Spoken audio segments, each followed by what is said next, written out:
Adam Savage from Tested here.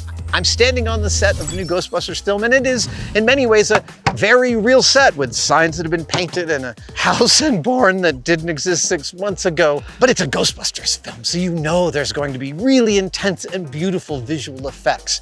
And that doesn't just happen after the principal photography. Oh, no. The visual effects team is here on set every single day, lining up things, gathering data to make their job after principal photography smoother.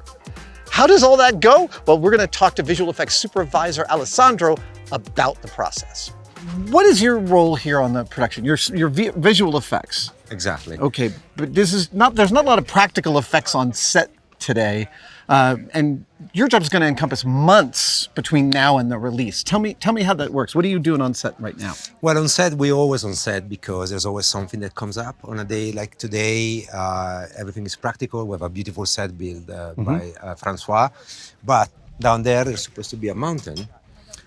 So that's the famous mountain where the kids goes and when there's a temple. So anytime we shoot in that direction, even though there's nothing really that we have to be prepared of, it's always good for us to be here, making sure that the mountain can be placed where it was supposed to be. And, if there's some adjustment you have to do on the camera to help the post-production. So today for us, it's kind of like an easy day, a low day. A low day.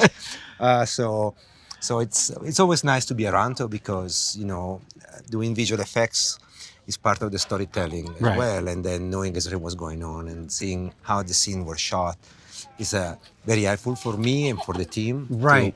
But I think your average layperson, when they watch a movie and they think CG, they think, well, he just has a file with a mountain in it. And when they shoot it over there, he puts that mountain. But you have to be here every day because you got to see what the light was like and how that, right? Yes, exactly. Like for something like the mountain that is in the far background is not that important, having the proper lighting reference. But when we extend a shot or add a CG ghost, for instance, that is surrounding us, we have to capture all the information as possible, as many information as we can. Like we scan the whole set with a LiDAR machine. Okay, so you have that physical and visual we reference? have a physical reference. We take a lot of photography, and then we look through the camera, making sure that everything works. Right.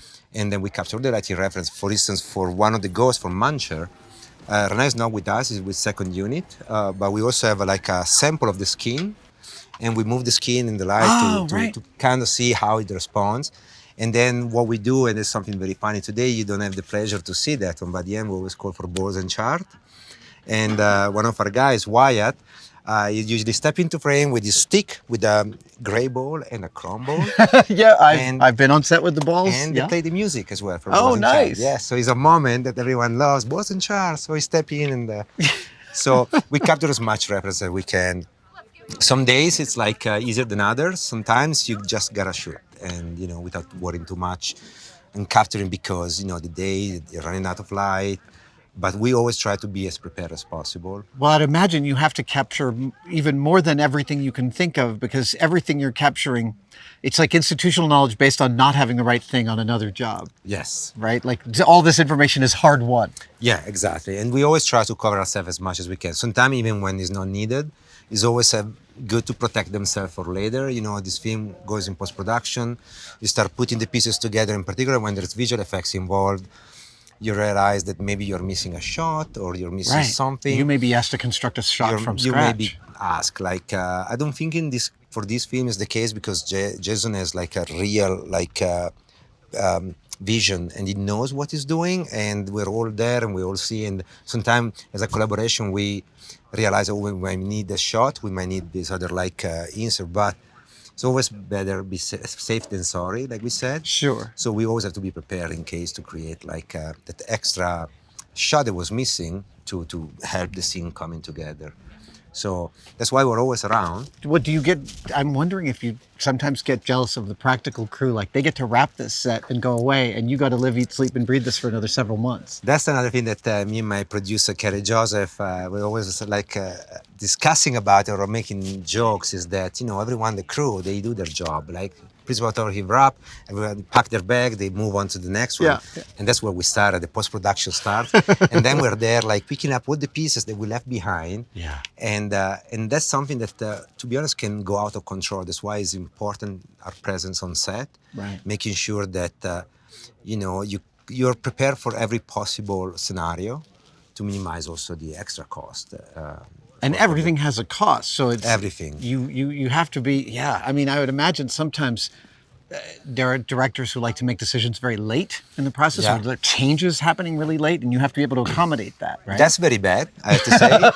And again, with Jason, the beauty working with Jason, and that's why I'm so fortunate to be on this project, is that he really want to get things done in one, yes, this vision, as I said before, and he exactly knows what he wants, and we are like also proactively creating, building the assets, making sure that they are exactly what he has in mind, to avoid to be in the situation where many times the visual effects happens that you shoot everything and then at the end you change everything. Yeah. Because what happened then is that post-production is always like short.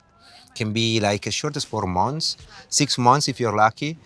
And that's enough time to do the visual effects or something that you have planned. When you start making changes late in the game and you're approaching the delivery, then you have to like sacrifice something, and usually it's the quality.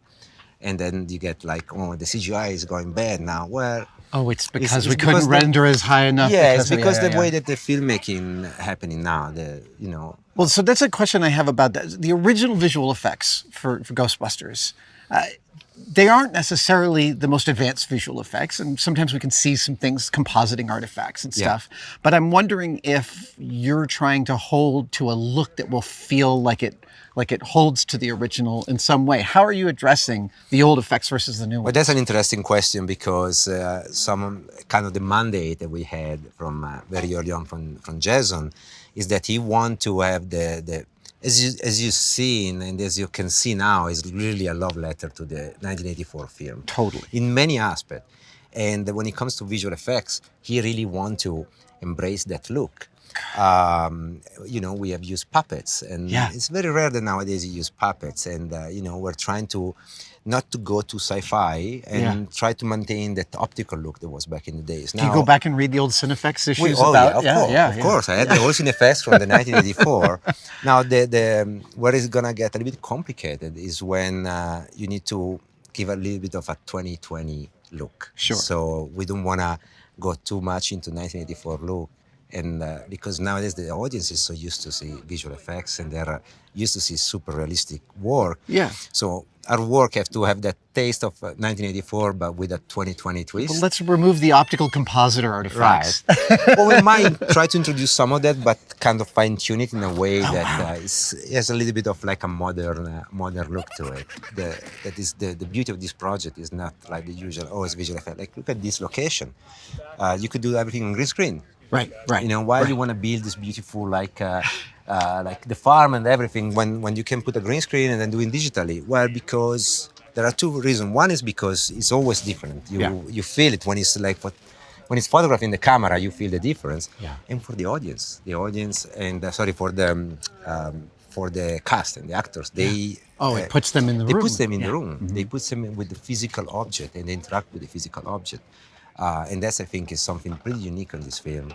We think of technology and advancement as something like there's a timeline and you start someplace and you move forward, but you're moving in both directions. In both directions, yes. Which at the same time is a little bit challenging, right? Because you have to be, to understand that this is practical and it's going to have a practical look and the audience is going to see the difference. Right.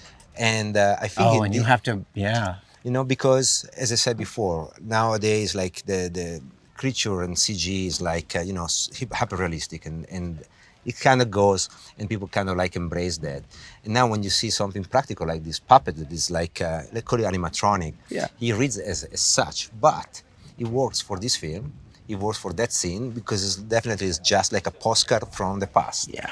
And I think it sits nicely, and that's what is the beauty of this project. All these practical effects that we're doing, they're designed specifically for the scene. Well, it must also deepen your entire knowledge. Well, it does. It deepens your whole knowledge base about special effects because you actually get to try these things you've only read about. Yeah, because I don't know how many times I'm going to have the opportunity to do it again with like practical effects at this level. A friend of mine was one of the crew members on the 1989 Ghostbusters 2. And for the River of Slime, they built an L bend in the river and they bought slime from Mattel. They bought the 55-gallon drums of the slime and they poured it in and they set up the recirculator, and it didn't occur to them how much momentum the slime would have. So it reached the corner and 150 gallons went right over the edge and onto the soundstage floor. Oh my God. And those are the kind of things that only Yeah. happen when you do them practically. Yes, because in visual, when you do in CG, you control everything. Yeah. You know? And maybe those kind of things, those kind of accident, they might be also fortunate accident because, hey, maybe you capture that one and it works for the film, and you know that wasn't expected,